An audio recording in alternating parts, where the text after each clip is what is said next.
I have never used Reddit before. My granddaughter set up this account for me 8 months ago because she thought I would enjoy reading about gardening, and I have used it exactly twice for that purpose, and now I am using it for this. I am not a person who shares things on the internet.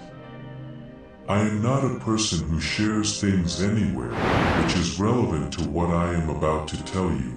Because the thing I am about to tell you is something I have not shared with a single living person in 53 years, and I am sharing it now because I am frightened in a way I have not been frightened since I was 19 years old, and I do not know what else to do at 11:30 at night with the lights off and the curtains drawn and something that might be a shadow standing very still at the edge of my front yard.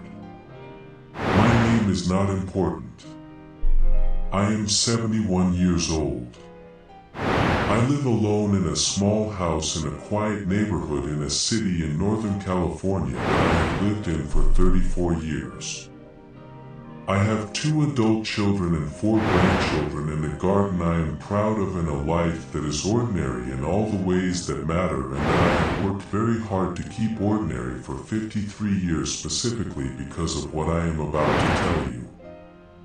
I need you to understand that I am not a dramatic person. I am not a person who catastrophizes or invents threats or sees patterns in randomness. I am a retired schoolteacher. I taught 4th grade for 29 years. I am telling you this so you understand the baseline of who is writing this and why the thing I am about to describe is not the product of an elderly woman frightening herself in the dark. Something is outside my house tonight, and it has been building toward tonight for 3 months, and it started 53 years ago in a parking lot above a lake, and I should have told someone then and I did not, and I am telling someone now. In the summer of 1968, I was 19 years old and living in the Bay Area with 2 roommates in an apartment that cost us $45 a month between 3 people, which tells you something about how long ago that was.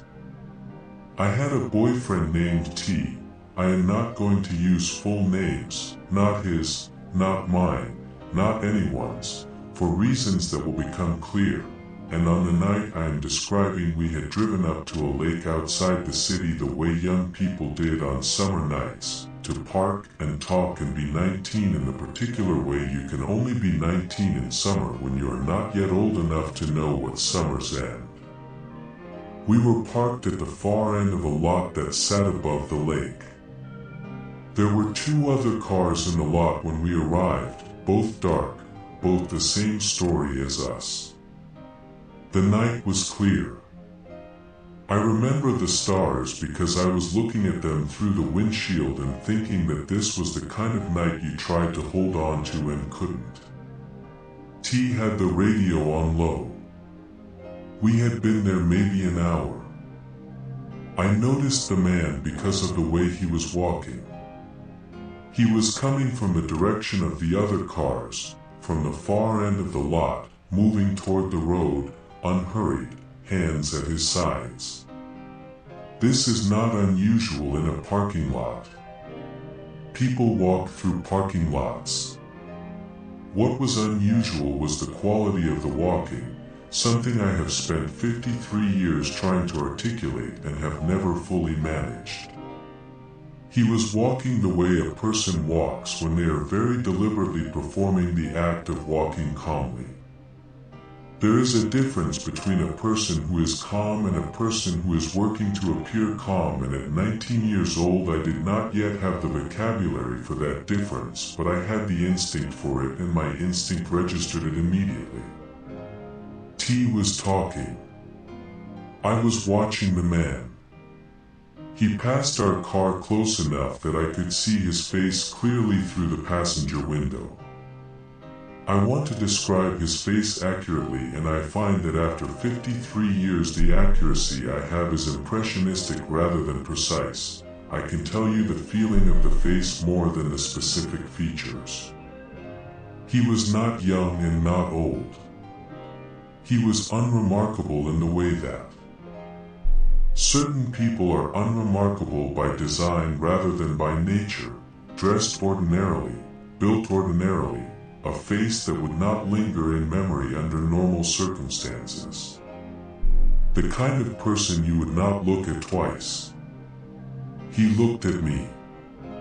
Not a glance. Not the brief eye contact of two people registering each other's presence in a shared space. He turned his head and looked at me directly and fully and with a quality of attention that I felt before I understood it, the way you feel a drop in temperature before you consciously register the cold. He looked at me for what could not have been more than 3 or 4 seconds, and then he smiled.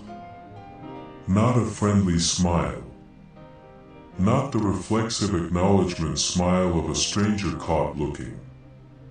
A smile that said something I did not have words for at 19 and that I have spent 53 years finding words for, and the closest I have come is this, the smile of a person who has just made a decision and found it satisfactory.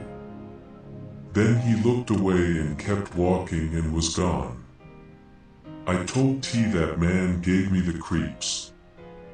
T looked up and the man was already past, and T said, "What man?" and I said, "Never mind," and we stayed another 20 minutes and drove home, and I did not think about the man again until the next morning when I heard the news. I am not going to describe what had happened in that parking lot.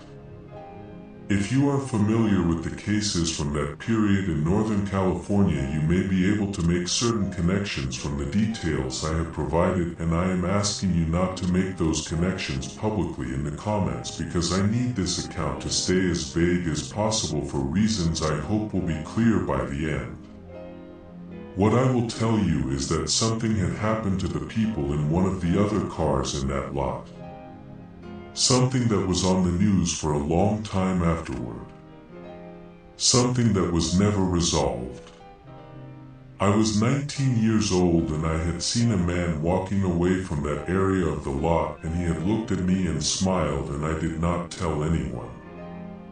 I want to explain why I did not tell anyone, because it is the thing I have lived with longest and the thing I have the most complicated feelings about.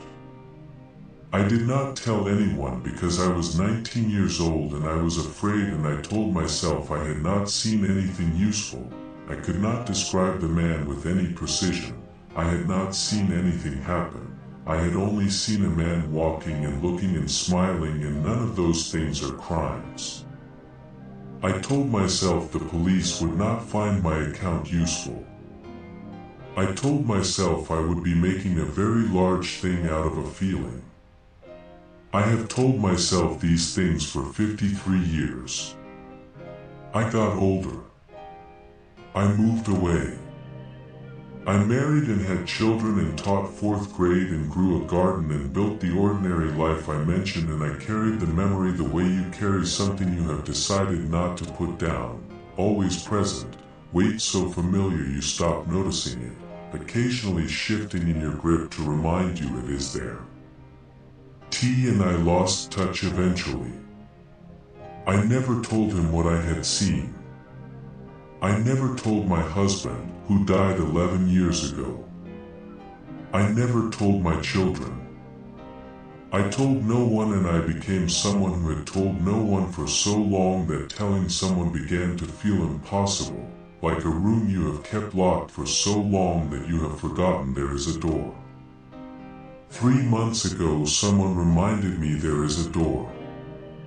The first letter arrived on a Monday.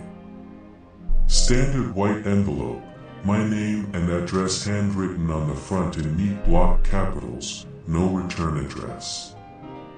I received it without suspicion. I receive letters. I am 71. Letters are not unusual. I opened it at my kitchen table with my morning coffee. Inside was a photograph. A photograph of me. Taken from outside my house. I could tell from the angle and the background, the corner of my front garden visible on the left side, the street behind me. I was in the P.